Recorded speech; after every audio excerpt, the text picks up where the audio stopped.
제가 운동을 할 때 가장 많이 들었던 말이 힘을 빼세요 라고 하는 말입니다.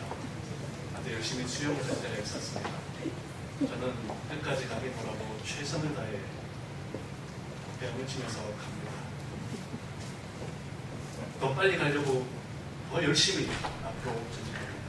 그런데 끝까지 가면 선생님이 항상 이야기합니다. 회원님 어깨에 힘을 빼세요. 힘을 빼세요.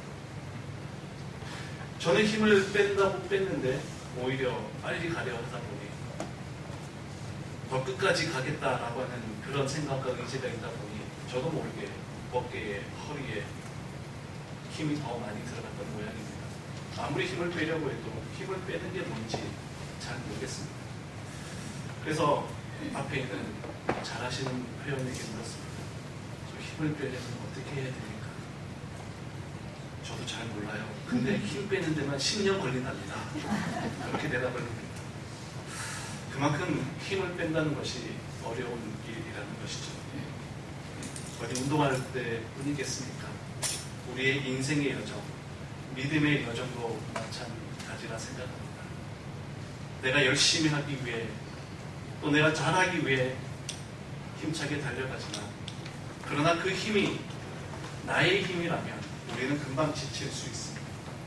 내 힘으로 무엇인가를 하려 하다 보면 우리는 넘어질 때도 있고 실패할 때도 있습니다. 내 힘이 아니라 우리는 누구의 힘을 의지해야 하겠습니까? 하나님의 힘, 성령의 힘에 의지하며 우리는 앞으로 나아갈 때에 더욱더 우리의 인생이 정확하게 더욱 능력 있게 우리는 살아가게 될 것입니다.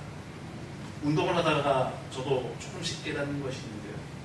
오히려 힘을 뺄 때에 부드럽게 할 때에 더 강한 힘이 나온다라고 하는 것을 참 많이 느끼고 있습니다.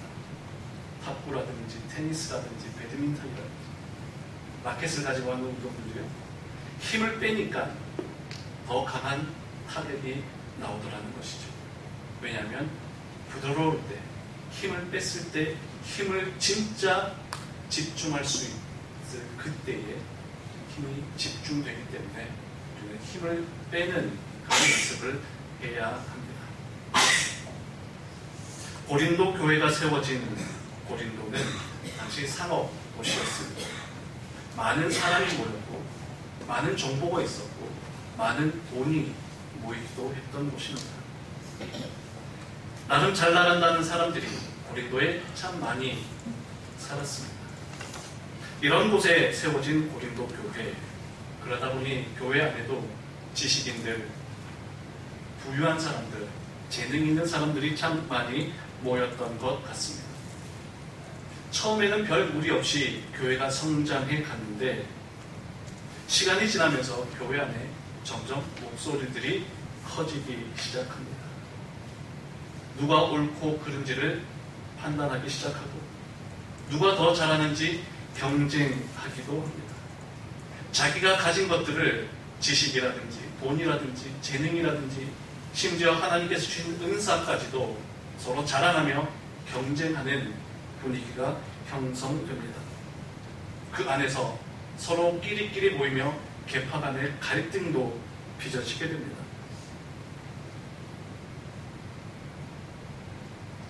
서로 인정하지 않고 존중하지 않고 틀렸다 말하며 비난하고 여러 가지 많은 문제들이 발생하는 것을 보면서 고린도 교회는 점점 더 어려워져 갑니다.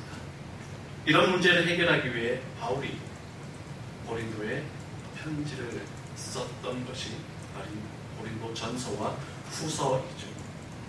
고린도 전서와 고린도 후서는 바울이 쓴 가장 긴 편지에 속합니다. 그만큼 바울이 해결해 주어야 할 내용이 많았다라고 하는 것이죠. 그만큼 문제가 많았던 교회입니다. 오늘날 여러 곳을 다니다 보면 많은 교회 이름들을 볼 수 있습니다. 예루살렘 교회도 있고요, 안디옥 교회도 있고요, 초대 교회도 있습니다. 그런데 어디를 다녀보아도 고린도 교회라고 하는 이름을 찾아볼 수는 없습니다. 그만큼 문제가 많았던 교회입니다. 2주 전에 살펴보았던 예루살렘 교회는 히브리파와 유대파로 나누어져서 갈등이 있었다는 말씀을 드렸습니다. 그런데 고린도 교회는요, 무려 4개의 분파가 나누어져 있었습니다. 교회 안에 바울파가 있었고요, 아볼로파가 있었고요, 게바파가 있었고요, 그리스도파가 있었습니다. 예루살렘 교회는 2개의 분파가 갈등하는 것만 해도 굉장히 혼란스럽고 시끄러웠는데, 고린도 교회는 무려 4개의 분파로 나누어져서 서로 싸우고 갈등하고 있었으니 교회가 얼마나 혼란스러웠겠습니까?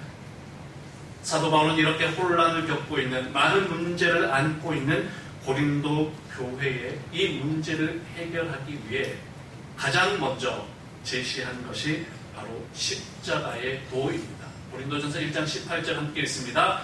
십자가의 도가 멸망하는 자들에게는 미련한 것이고 구원을 받는 우리에게는 하나님의 능력이라. 십자가의 도가 우리의 능력이 되어서 이 모든 문제를 이겨낼 것이다 라고 이야기를 합니다. 교회 안에 여러 가지 문제가 발생한 이유가 무엇이겠습니까? 바로 십자가의 능력을 잃어버렸기 때문입니다. 교회의 본질인 예수 그리스도를 잃어버렸기 때문입니다. 예수 그리스도를 잃어버리고 십자가의 능력을 잃어버렸기에 교회 안에는 인간적인 생각과 세상의 자랑이 많아지기 시작합니다.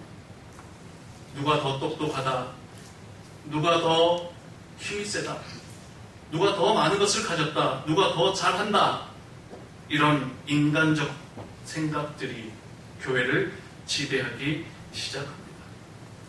이런 모습을 보며 바울은 이 문제를 해결하기 위해 바로 십자가의 능력을 다시 회복해야 한다라고 이야기를 합니다. 오직 십자가만 이 고린도 교회의 문제를 해결할 수 있다. 우리 인생의 가장 큰 문제는 무엇입니까? 바로 죄의 문제이죠. 죄의 문제. 예수님께서 이 땅에 오셔서 우리를 위해 십자가를 지신 이유가 무엇입니까? 바로 우리의 죄를 해결하기 위한,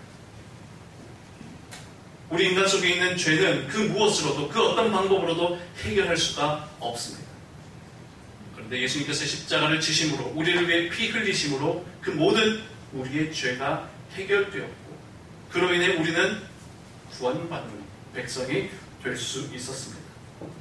우리 인생의 가장 큰 문제가 바로 죄의 문제인데, 이 죄의 문제를 해결할 수 있는 유일한 방법이 십자가라면, 고린도 교회에 있는 문제들, 우리 인간에 있는 죄의 문제와 비교해 본다면 어쩌면 작은 문제일 수도 있습니다. 이 죄의 문제까지 해결해 주신 십자가가 고린도 교회의 문제를 해결해 주는 것은 너무나 당연한 일이다 라고 바울은 이야기하며, 십자가의 도가 우리의 문제를 해결하는 방법이며 하나님의 능력이다 라고 그렇게 이야기합니다. 문이 잠겼을 때에 그 문을 열 수 있는 열쇠는 딱 하나밖에 없습니다. 여러 가지 열쇠를 펼쳐놓고 보면 열쇠가 어떻습니까? 모양이 다 비슷합니다.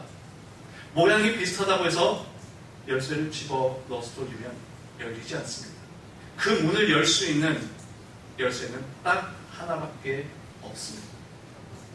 모양이 비슷하다 해도 절대 열리지 않는 거죠. 그 문을 열 수 있는 것은 딱 하나의 열쇠밖에 없는 것처럼 우리 인생의 문제를 해결할 수 있는 것도 딱 하나, 바로 십자가밖에 없음을 우리는 기억해야 합니다. 우리가 십자가를 기억할 때에, 십자가를 품고 살아갈 때에 우리의 인생의 모든 문제가 해결되고, 막혀있던 문이 열려지고, 답답했던 우리의 삶 속에 하나님의 은혜와 사랑이 흘러 넘쳐나게 될 줄 믿습니다. 또한 바울은 바로 이 십자가가 하나님의 지혜라고 고린도전서 1장 24절에서 말씀하고 있습니다. 우리 1장 24절 말씀 함께 있습니다. 오직 부르심을 받은 자들에게는 유대인이나 헬라인이나 그리스도는 하나님의 능력이요 하나님의 지혜입니다. 아멘. 십자가는 하나님의 지혜의 결정체입니다. 하나님의 지혜가 가장 또렷하게, 가장 분명하게 나타나는 것이 바로 십자가입니다. 당시 헬라인들은 인간의 지혜를 최고의 가치로 여기고 살아가고 있었습니다. 당시 사도 바울이 활동했던 그 시대는 인간의 지혜를 가장 고상한 것으로 생각했습니다. 그 당시에 왕성하게 활동했던 사람들이 누구냐? 바로 소크라테스, 플라톤, 아리스토텔레스, 이런 사람들입니다. 이런 사람들이 예수님보다 조금 앞서 태어났고요. 지금 바울 시대에는 그의 직계 제자들이 굉장히 왕성하게 활동을 하면서 인간의 지혜가 세상에서 가장 고상하고 가장 아름다운 것임을 그렇게 이야기했습니다. 헬라 지역은, 그리스 지역은 일찍부터 광장 문화가 발전했죠. 아고라라고 그렇게 말하는데요. 광장 문화가 발달했던 이유 중에 하나가 많은 사람들이 모여서 서로 자신들이 가지고 있는 지혜를 자랑하고 논쟁하고 자기가 알고 있는 지혜를 많은 사람들에게 설득하는 자리가 바로 광장 문화였습니다. 그것이 바로 오늘날 우리가 철학이라고 하는 학문입니다. 철학이 영어로는 필리소피라고 그렇게 하는데요. 독일어로는 필리소피렌이라고 그렇게 말합니다. 이 필리소피렌이라고 하는 이 단어는요, 필리, 지혜와 소피렌, 사랑하다라고 하는 말이 합쳐진 단어입니다. 철학이라는 말 자체가 지혜를 사랑하다, 지혜를 사랑하는 사람들이 이것을 공부하고 있다, 우리가 이것을 알므로써, 세상에 이 지혜를 알므로써 우리는 고상한 사람이 되고 정말 사랑을 깨닫게 된다라고 하는 사람들이 바로 이러한 사람들, 당시 사도 바울이 활동했던 그 시대, 그 지역에 있던 많은 사람들이었습니다. 그들은 뛰어난 지식을 가지고 있다 생각했고, 나름대로 논리와 수사학을 가지고 그렇게 말을 잘하며 사람들로부터 칭송을 받고 인정을 받았던 사람들입니다. 그러나 세상에서 아무리 뛰어난 학문이라 할지라도, 세상에서 아무리 뛰어난 철학자라 할지라도, 어떤 사상가라 할지라도 우리 인생의 궁극적인 문제, 영생의 문제를 해결해 줄 수 있는 사람은 단 한 사람도 없었습니다. 우리 인생의 문제를, 우리의 가장 궁극적인 구원의 문제, 영생의 문제를 해결해 줄 수 있는 분은 누구입니까? 오직 예수 그리스도밖에 없음을 바로 사도 바울은 강조하고 있습니다. 십자가가 하나님의 진리입니다. 이 십자가는 결코 사람들의 생각과 사람들의 사상과 비교할 수 없는 가장 큰 능력이며 가장 귀중한 것이다 라고 말합니다. 그래서 사람들이 말하기를 철학은 질문하는 학문이지 답을 주는 학문이 아니다 라고 그렇게 이야기를 합니다. 철학을 공부하면요, 질문은 끊임없이 할 수 있습니다. 질문하는 방법을 배웁니다. 끊임없이 질문을 요구하고요, 끊임없이 질문을 가지고 토론을 합니다. 그래서 저도 학교 다닐 때, 그래서 교수님 정답은 뭡니까? 교수님이 대답하십니다. 철학에는 정답이 없습니다. 철학은 그저 질문하는 학문이지 철학에서 답을 찾을 수는 없습니다. 답은 스스로 찾으세요. 그것이 교수님의 답변이었습니다. 더 혼란스러웠습니다. 그러다가 제가 신학교에 진학하여서 신학을 공부하는데, 정답은 여기에 있구나. 바로 성경에 있구나. 하나님 말씀 안에 인생의 정답이 있구나. 세상의 여러 가지 학문들은 그저 질문을 던져줄 뿐이지 그 어떤 것도, 어떤 학문도, 어떤 뛰어난 사상가도 우리에게 인생의 정답을 가르쳐주는 것은 없구나. 오직 한 길, 오직 예수 그리스도만이 우리 인생의 정답이며 우리가 가야 할 길을 분명하게 가르쳐주고 있구나 라고 하는 것을 깨닫게 되었습니다. 여러분 모두도 인생의 정답을 성경 안에서, 십자가 안에서 찾고 누리고 그것을 깨닫는 우리 성도들 되시기를 축복합니다. 하나님의 사랑과 은혜가 얼마나 큰지, 하나님의 지혜가 얼마나 놀라운지 사도 바울은 로마서에서 다음과 같이 말씀하고 있습니다. 우리 로마서 11장 33절 함께 깊도다 하나님의 지혜와 지식의 보혈이요 그의 판단은 헤아리지 못할 것이며 그의 깊은 그의 길은 찾지 못할 것이로다. 사도 바울이 하나님의 지혜, 십자가의 능력을 깨닫고는 하나님의 지혜가 얼마나 크고 위대한 것인지, 얼마나 깊은 것인지, 얼마나 풍성한 것인지 하나하나 다 헤아릴 수가 없도다 라고 그렇게 이야기를 합니다. 그러다가 에베소서 3장 18절에서 그 풍성하고도 그 크고 깊은 하나님의 지혜를 깨닫는 방법을 우리에게 가르쳐 줍니다. 에베소서 3장 18절 함께 있습니다. 능히 모든 성도와 함께 지식에 넘치는 그리스도의 사랑을 알고 그 너비와 길이와 높이와 깊이가 어떠함을 깨달아 하나님의 모든 충만하신 것으로 너에게 충만하게 하시기를 원하노라. 로마서에서는요, 하나님의 지혜와 하나님의 사랑이 얼마나 풍성하고 얼마나 깊은지 그것을 헤아릴 수 없도다 라고 그렇게 말을 하다가 이제 에베소서에 가서는요, 그 크고 깊은 하나님의 사랑과 지혜를 깨닫는 방법이 있다. 바로 하나님의 사랑을 아는 것. 하나님의 사랑을 경험하게 되면 하나님의 지혜, 그 너비와 길이와 높이와 깊이 얼마나 풍성한지 우리는 그것을 깨닫게 된다라고 말하고 있습니다. 하나님의 지혜를 깨닫는 것은 무엇이라고요? 바로 하나님의 사랑을 경험하는 것입니다. 십자가의 사랑을 경험할 때에 인간의 지혜, 그 당시 활동했던 많은 사상가들, 그들이 알 수 없었던, 그들이 똑똑하다 생각하며 자신들의 지식을 아무리 자랑했지만 구원의 기쁨, 영생의 기쁨, 그것은 깨닫지 못했습니다. 그러나 우리가 십자가의 사랑을 경험하게 된다.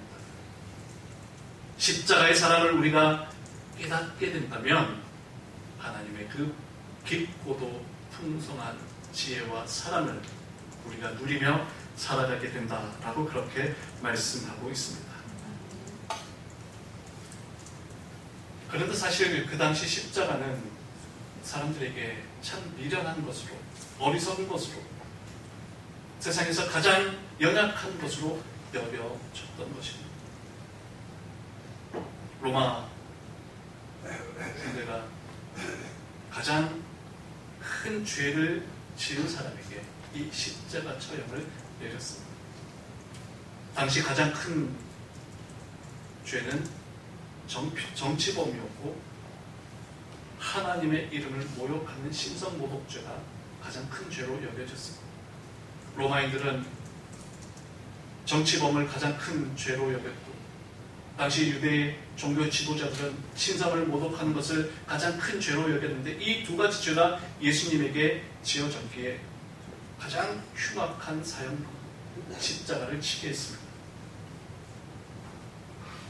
가장 연약하고 가장 비참하게 여겨졌던 십자가, 그러나 그 십자가를 예수님이 지심으로 그 십자가는 하나님의 능력이 나타나고 하나님의 지혜가 드러나는 거룩한 구원이 되었습니다. 아무리 연약하다 할지라도, 아무리 부족하다 할지라도 예수님이 그것을 붙잡게 된다면 그것은 능력과 지혜가 된다는 것을 십자가는 우리에게 분명히 보여주고 있습니다. 성경에서 쓰임받았던 많은 사람들을 보면요, 힘있고 잘 나갈 때 쓰임받은 사람은 별로 없습니다. 모세가 어떠했습니까? 왕궁에서 잘 나갈 때, 힘이 있을 때, 권력이 있을 때 그때 쓰임받은 것이 아니라 왕실에서 쫓겨나고 부인과 가족들에게도 인정받지 못해 홀로 장인의 양떼를 치고 떠돌이 생활하고 있어요. 그때에 하나님이 모세를 찾아갑니다. 지금으로 생각해보면 모세는 우울증 환자 같았고요. 실험증 환자같이 보여졌습니다. 모세가 하나님이 모세에게 말씀했을 때 하나님 저는 말을 잘 못합니다 라고 대답하잖아요. 그것이 겸손한 표현이 아니라요. 실제 말을 잘 못했다고 합니다. 왜냐하면 혼자서 40년 동안 광야에 생활을 하니까 말을 잃어버렸다는 거예요. 겸손이 아니라 실제 말을 잘 못했던 모세였다. 그렇게 말합니다. 그렇게 우울증도 있어 보이고 실어증도 걸리고 가장 연약하고 부족할 때에 하나님은 모세에게 찾아가셔서 내 발을 신을 벗으라. 내가 너를 통해 구원의 역사를 이끌어가겠다. 말씀하셨죠. 기드온도 마찬가지입니다. 이방 민족들이 미디안이 쳐들어올 때에 기드온은 혼자 홀래 숨어서 그냥 자기 먹을 것 겨우 자기 혼자 먹을 것만 먹으며 숨어서 살아가던 사람이었습니다. 하나님에 대한 분노도 많았던 사람입니다. 하나님이 우리와 함께 계시다면 어찌 우리에게 이런 고통이 있을 수 있습니까? 예전에는 하나님이 우리와 함께 하셨을런지 모르겠지만 지금은 하나님 우리와 함께 하신다는 소리 하지 마십시오. 우리가 얼마나 힘들고 어려운 줄 아십니까? 기드온의 마음에는 이런 분노가 감정들이 가득 쌓였던 사람입니다. 다윗도 어떠해야 합니까? 아버지에게도 인정받지 못했습니다. 7명의 형들은 아버지에게 인정받아서 사무엘 선지자가 왔을 때에 깨끗이 씻고 좋은 옷을 입고 사무엘 선지자 앞에 섰지만 아유 저 우리 말째는 볼 것도 없습니다. 저 들에 나가서 양이나 치고 있습니다. 아버지는요 다윗을 이세선 아버지는 사무엘 선지자에게 말째 아들을 보여주지도 않았습니다. 그만큼 부족했다는 것이죠. 그렇지만 하나님은 혼자 외로이 떠돌이 생활했던 모세를 쓰셨고 분노의 감정으로 가득 차 있었던 기드온을 쓰셨고 인정받지 못했던 연약한 다윗을 들어서 하나님의 놀라운 구원의 역사를 이루어 갔습니다.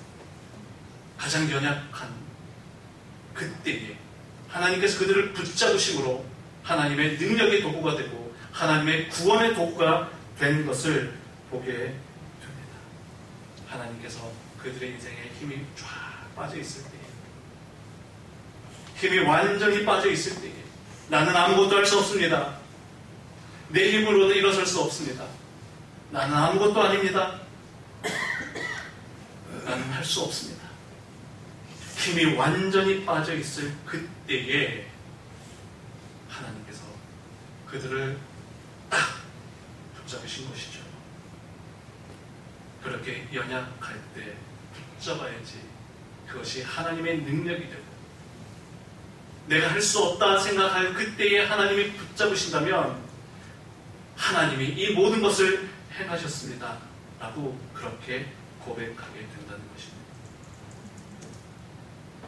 여러분 모두도 하나님 앞에 그런 믿음의 고백으로 살아갈 수 있으면 좋겠습니다. 하나님 나는 아무것도 할 수 없습니다. 나는 아무것도 아닙니다. 나는 아무것도 모릅니다. 내가 어찌 하겠습니까? 그렇게 하나님 앞에서 힘을 완전히 뺄 때에 그때 하나님께서 우리를 견고하게 붙잡아 주실 줄 믿습니다. 우리나라에 복음이 들어오고 교회가 부흥하기 시작할 때에 양반과 종들이 함께 교회에 나오기 시작했습니다. 선교사들은 양반들에게 가서도 복음을 전해 종들, 노비들, 백정들에게 가서도 복음을 전했습니다. 우리는 모두 그리스도 안에서 십자가 안에서 한 형제 자매입니다. 우리는 모두가 한 식구입니다.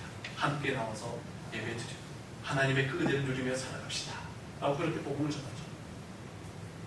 그렇게 해서 이제 교회 안에 양반들도 모이고 노비도 종들도 백정들도 찾아오기 시작합니다.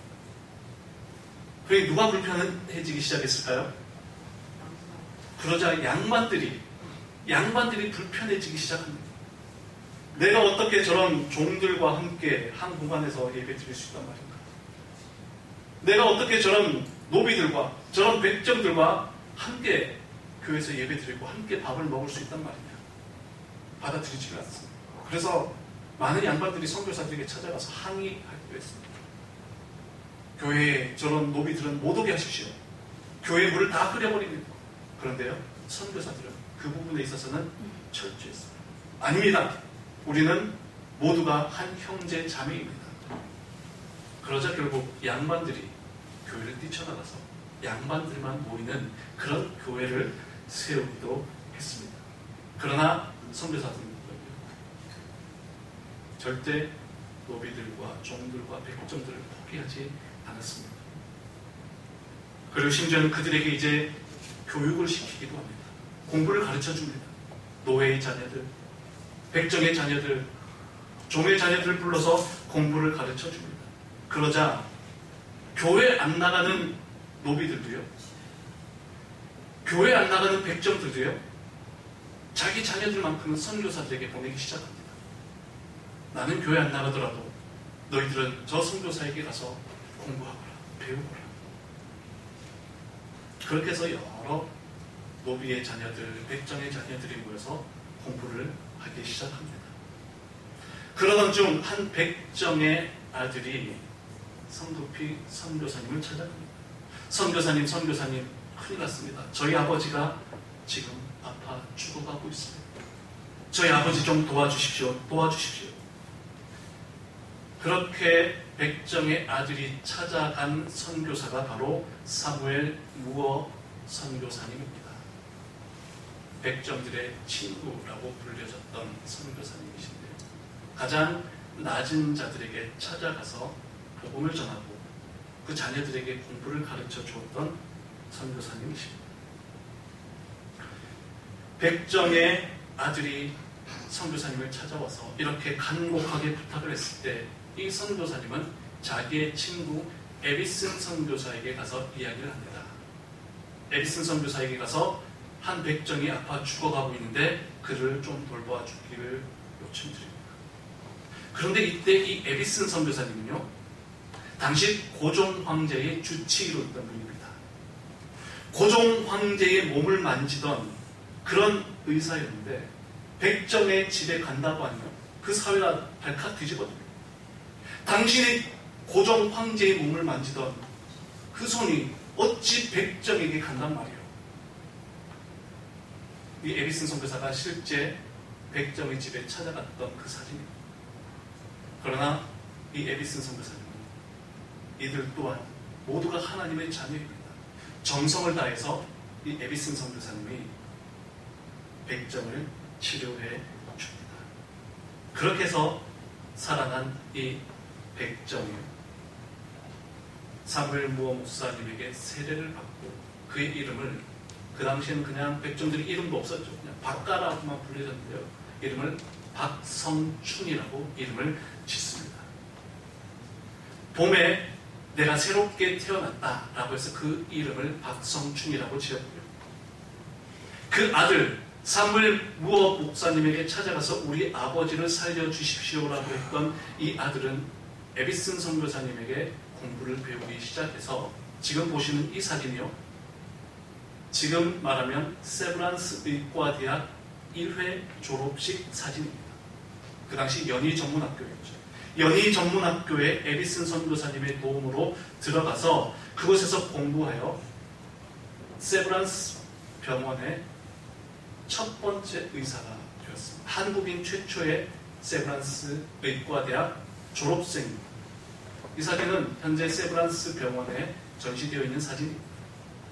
우리 학교 첫 번째 의과대학 졸업생이라는 타이틀로 걸쳐 있습니다. 박성춘의 아들 바로 박서양.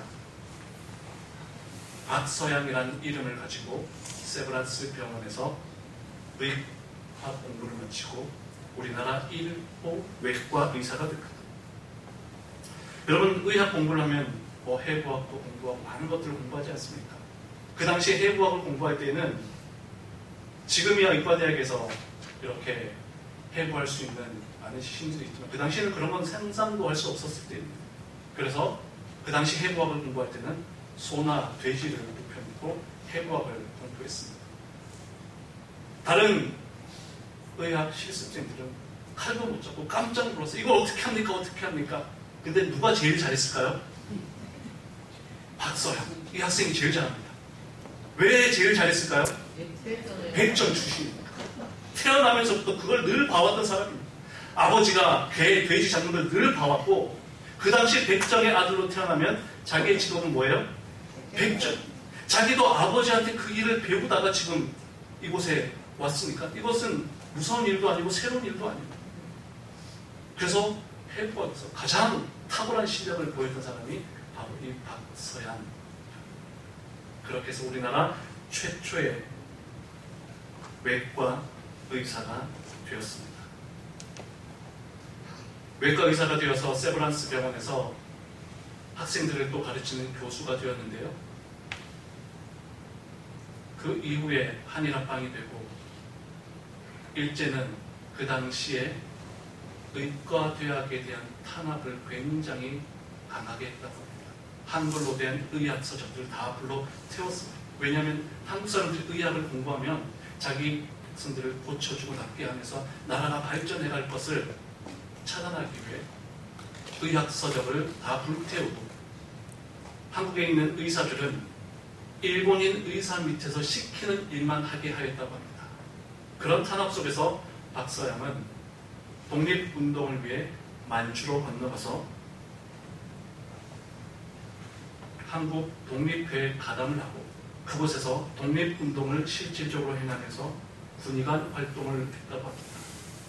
그리고 그곳에서 많은 환자들을 돌보고 또 많은 독립운동을 하다 다친 사람들을 치료해주는 그런 일을 했다고 합니다. 그래서 이 박서양을 주인공으로 한 드라마가 만들어지기도 했습니다. 바로 제중원이라고 하는 드라마인데요. 그 앞에 사진 한번 보여주시겠습니까? 이 사진이 실제적으로 에디슨 선교사님과 함께 수술실에서 배우고 있는 사진입니다. 이런 내용들이 제중원이라고 하는 드라마에 나와서 많은 사람들이 알게 된 그런 계기가 되었습니다. 백정이라고 하면 그 당시 사회적으로 가장 낮고 천한 사람들이었습니다. 실제로 이 백정이었던 박서양이 의과대학에 들어와서 공부를 한다고 하니 다른 학생들이 수업을 거부하는 일도 있었다고 합니다. 내가 어찌 저런 사람과 함께 공부할 수 있단 말인가. 그러나 그는 끝까지 최선을 다해 공부하고 믿음을 가지고 하나님께서 나를 이렇게 사용하신다, 나를 세우신다 라고 하는 믿음을 가지고 연약함 가운데 나를 강하게 하시는 하나님, 세상의 눈으로 볼 때는 가장 부족하고 천한 모습이지만 하나님이 나를 사용하신다, 하나님이 나의 능력이 되신다, 하나님이 나의 힘이 되심을 고백하며 그렇게 나아가십니다. 오늘 우리도 연약합니다, 부족합니다, 미련합니다, 천한 모습입니다. 그러나 하나님께서 우리에게 십자가의 능력을, 십자가의 지혜를 우리에게 부여해 주셨기 때문에 우리 모두는 하나님 주신 그 능력과 지혜를 통해 이 땅에서 믿음으로 살아가시는 여러분 모두 되시기를 주의 이름으로 축원합니다. 아멘. 약할 때 하나님 대신에 함께 찬양합니다.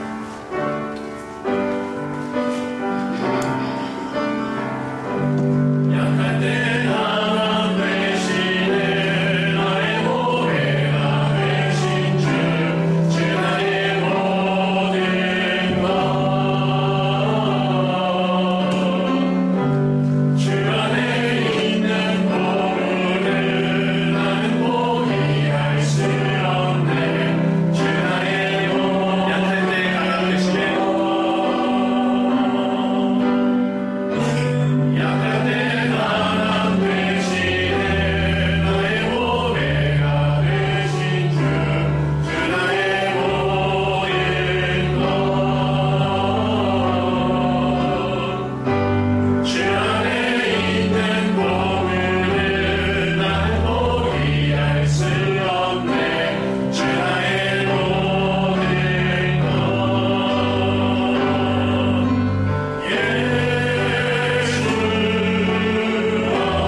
십자가 죄사하셨네.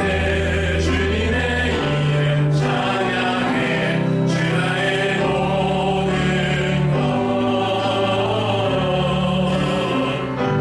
쓰러진 나를 세우고 나의 빈자를 채우네. 주 나의 모든 것. 예수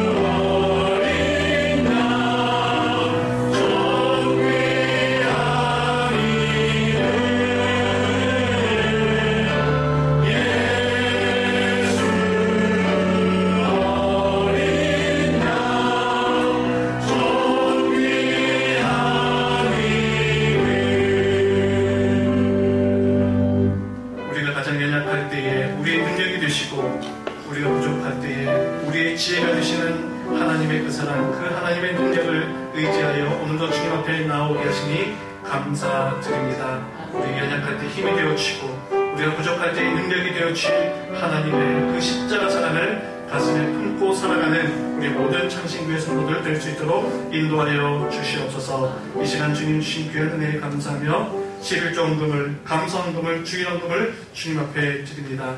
이 예물 하나님께서 기쁘게 받으시고 하나님 나라 하나님 영광 위에 복되게 사용하여 주옵소서. 예수님 거룩하신 이름으로 기도드리옵나이다. 아멘.